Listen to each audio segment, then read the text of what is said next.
Queridos irmãos, que a graça e a paz do nosso Senhor e Salvador Jesus Cristo seja abundante em nossas vidas, em nossas mentes, em nossos corações nesses dias de pandemia, a situação mais caótica cada dia que passa, mas isso não pode afetar a nossa fé.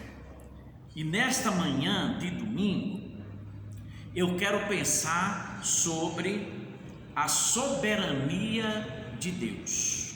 E o texto está em Isaías 43, verso 13. Olha o que diz o texto.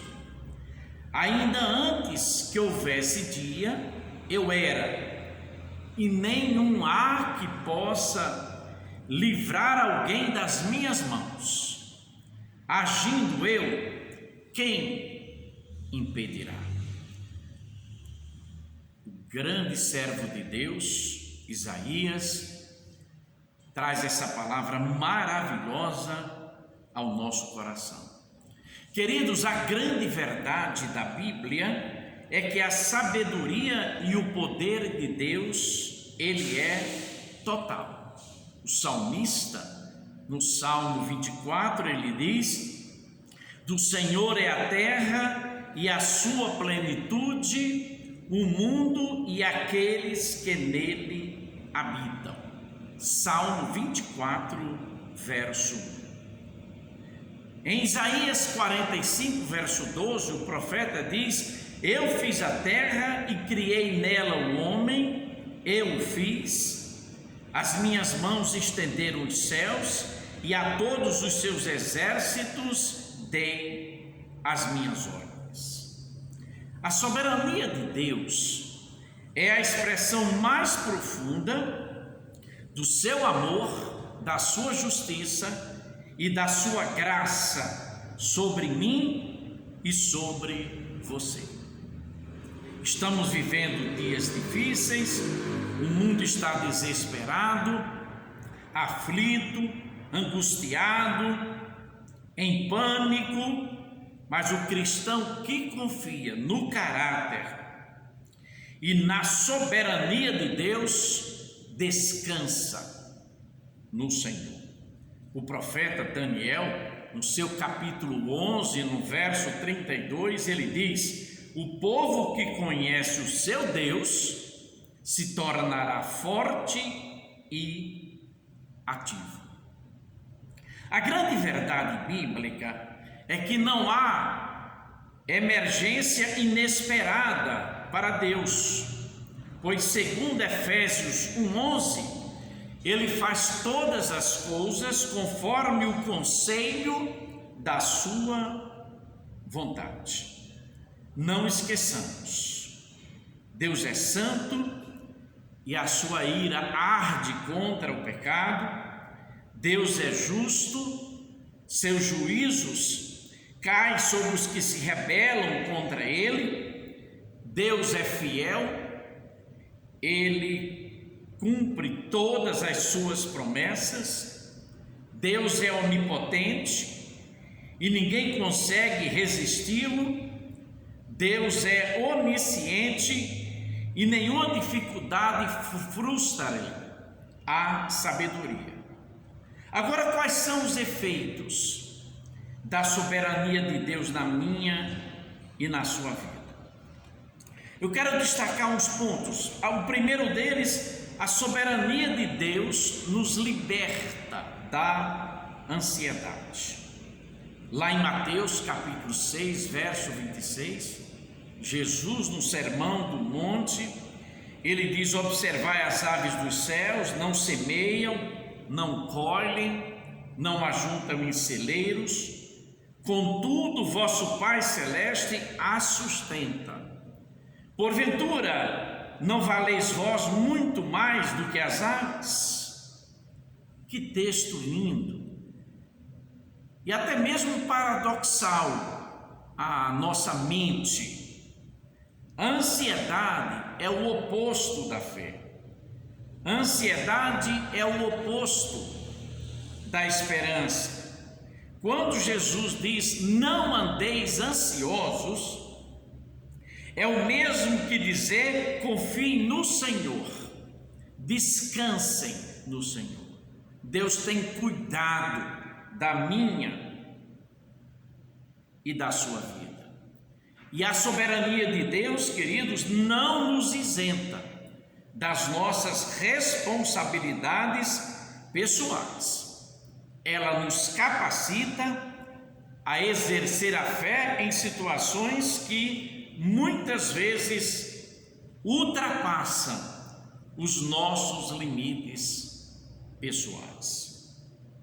Segundo ponto, a soberania de Deus nos liberta das dúvidas. Tiago, que era pastor da igreja em Jerusalém, irmão de Jesus, ele diz: peça, porém, com fé, em nada duvidando, pois o que duvida é semelhante à onda do mar, impelida e agitada pelo vento. Tiago, capítulo 1, verso 6.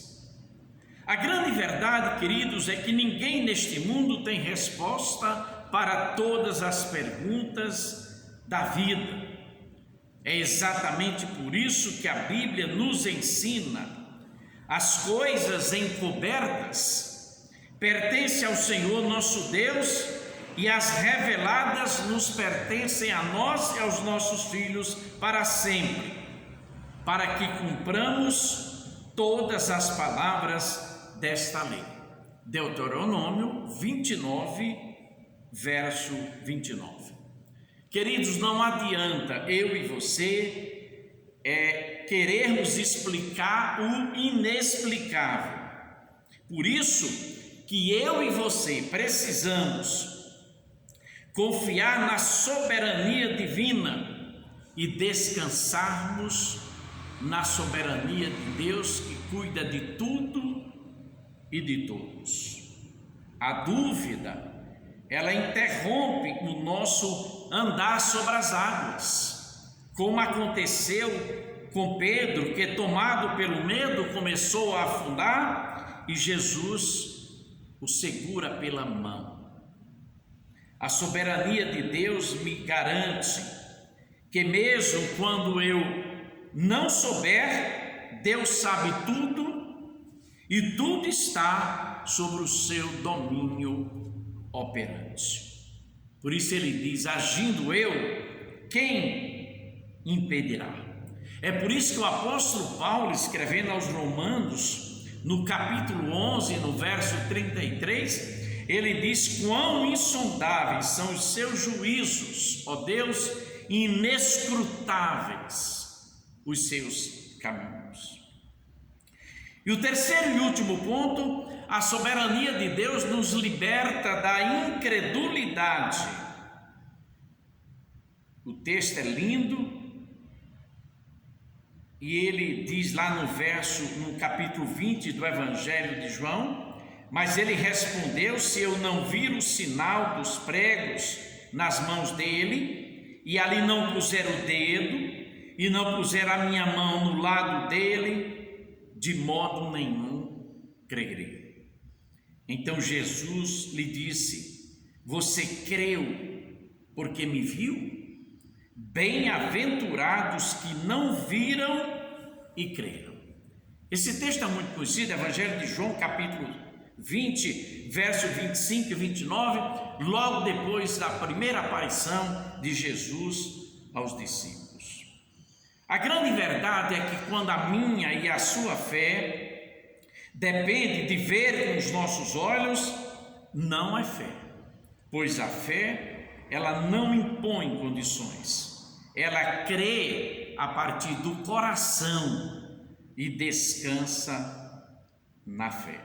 Foi por isso que Jesus disse a Tomé: Tomé, não sejas incrédulo, mas crente.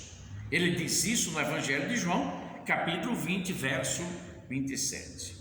A grande verdade é que o que mais entristece o coração de Deus é a incredulidade do coração humano. O mesmo Deus que permite as lutas, dificuldades, dores, lágrimas, é o mesmo que com uma palavra cura, liberta, sara, abençoa, conforta, fortalece, ou seja, Ele tem controle sobre tudo e sobre todos, e por isso nós podemos e devemos confiar unicamente nele. Só nos resta o clamor de João, lá em Apocalipse capítulo 6, verso 10, quando ele diz: clamaram em grande voz, dizendo: até quando, ó soberano Senhor, santo e verdadeiro, não julgas, nem vingas o nosso sangue dos que habitam sobre a terra? Olha que coisa atualizada para os dias em que vivemos. Não percamos a nossa fé, não desistamos em hipótese nenhuma.